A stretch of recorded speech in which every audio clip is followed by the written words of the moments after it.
వసుంధర వంటింటికి స్వాగతం. ఎలా ఉన్నారు? అందరూ బాగున్నారా? నేను బాగున్నాను. ఈరోజు నేను పచ్చి మామిడికాయలతో జ్యూస్ చేసి చూపిస్తాను. దీనికి కావలసిన పదార్థాలు: 4 చిన్నవి పచ్చి మామిడికాయలు తీసుకున్నాను. కొంచెం బెల్లం తీసుకుని వాటర్లో నానబెట్టుకోవాలి. 1 స్పూన్ జీలకర్ర పొడి తీసుకోవాలి. 1 స్పూన్ మిరియాల పొడి తీసుకోవాలి. 1 స్పూన్ సొంటి పొడి తీసుకోవాలి.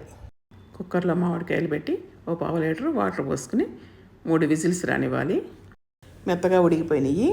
చల్లారనిచ్చి టెంకికున్న గుజ్జునంతా బాగా పిండుకోవాలి. ఈ విధంగా తీసుకోవాలి. గుజ్జు 1 గ్లాస్ వచ్చింది. ఇప్పుడు నేను 2 గ్లాసులు చేసుకుంటాను. ఈ మామిడి గుజ్జు 1 గ్లాసులో 2 స్పూన్లు వేసుకోవాలి. బెల్లం వాటరు 3 స్పూన్లు.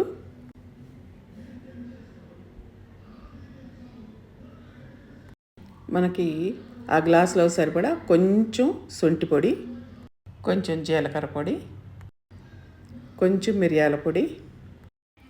కావాలనుకునే వాళ్ళు ఐస్ క్యూబ్స్ కూడా వేసుకుని చల్లగా తాగొచ్చు. చాలా బాగుంటుంది. కొంచెం సాల్ట్ కూడా వేసుకోవాలి. 1 నిమ్మ చెక్కని కొంచెం పిండుకోవాలి.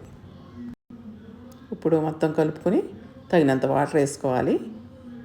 పచ్చి మామిడికాయ జ్యూస్ రెడీ అయిపోయింది.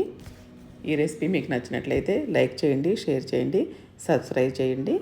మీరు కూడా చేసుకుని ఎలా ఉందో కామెంట్స్లో చెప్పండి.